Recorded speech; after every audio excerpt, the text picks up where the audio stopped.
Θες να σου πω ένα μυστικό πώς να φτιάξεις σουτζουκάκια φθηνότερα, ευκολότερα και τόσο νόστιμα που ακόμα και οι πιο δύσκολοι στο φαγητό τρελαίνονται με αυτό το πιάτο? Μείνε μαζί μου γιατί σίγουρα αυτή η συνταγή θα γίνει αγαπημένη σου και περιμένω τα σχόλιά σου πιο κάτω. Ας ξεκινήσουμε λοιπόν. Αρχίζω με τη βρώμη που την προτιμώ γιατί σαν υλικό απορροφάει τα υγρά και την χτυπάω σε κουζινομηχανή μέχρι να γίνει αλεύρι. Η βάση της συνταγής είναι η φακή που αφού την έβρασα περίπου 20 λεπτά την άφησα να στραγγίξει καλά και την πρόσθεσα στη βρώμη. Στη συνέχεια καθαρίζω ένα κρεμμύδι, το κόβω σε χοντρά κομμάτια και το ρίχνω και αυτό στο πολυκόφτη. Φυσικά θα βάλω και μπόλικο σκορδάκι γιατί τα σουτζουκάκια πρέπει να έχουν έντονη γεύση.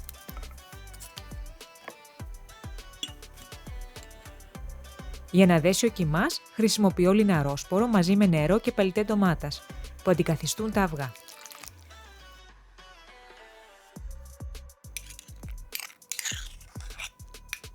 Βάζουμε και λίγο ελαιόλαδο και τέλος τα μπαχαρικά με πρώτο το κίμινο, αλάτι, πιπέρι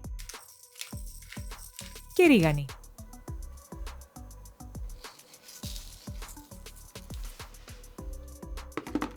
Χτυπάω πάλι στον πολυκόφτη στη λειτουργία με διαλύματα, μέχρι όλα τα υλικά να αναμειχθούν.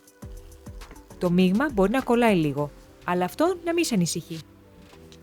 Το βάζω στο ψυγείο για τουλάχιστον 30 λεπτά και μόλις το βγάλω, πλάθω τα σουτζουκάκια σε οβάλ σχήμα, όπως παραδοσιακά φτιάχνονται. Και επειδή μπορεί λίγο το μείγμα να κολλάει στα χέρια, συνιστώ ή να τα βρέξεις λίγο με νερό ή να τα λείψεις με λίγο λάδι. Για να τα κάνω πιο υγιεινά, συνήθως τα ψήνω στο φούρνο, αλλά αν προτιμάς μπορείς και να τα τηγανίσεις. Σίγουρα θα βγάλουν πιο τέλεια γεύση.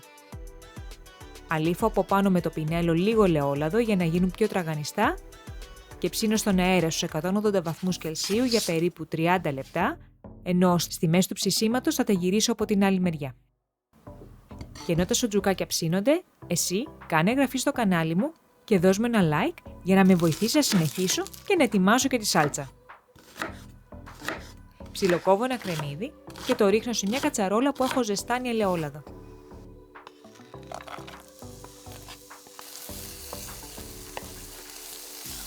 Σοτάρω μέχρι να μαλακώσει και ρίχνω τον πελτέ ντομάτας και αφήνω να μαγειρευτεί για λίγα λεπτά ακόμα για να βγάλει τη γεύση του.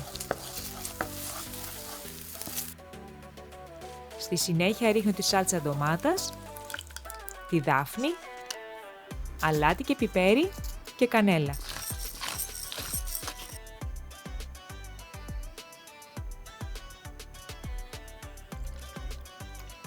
Προσθέτω και λίγο νερό και αφήνω τη σάλτσα να σιγοβράσει για 10 με 15 λεπτά μέχρι να δέσει.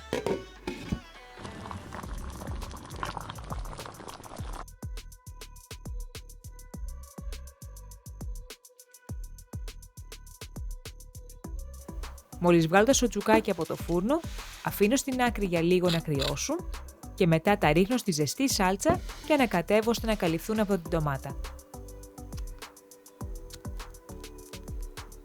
Επειδή τα σουτζουκάκια αυτά τείνουν να απορροφούν τα υγρά από τη σάλτσα, συνιστώ να σερβίρεις άμεσα. Εγώ συνήθως συνοδεύω με βουτυρά το πουρέ, αλλά μπορείς να το συνδυάσεις και με ρύζι και τηγανιτές πατάτες. Σ' αφήνω να το απολαύσεις και δίνουμε ραντεβού για την επόμενη εβδομάδα.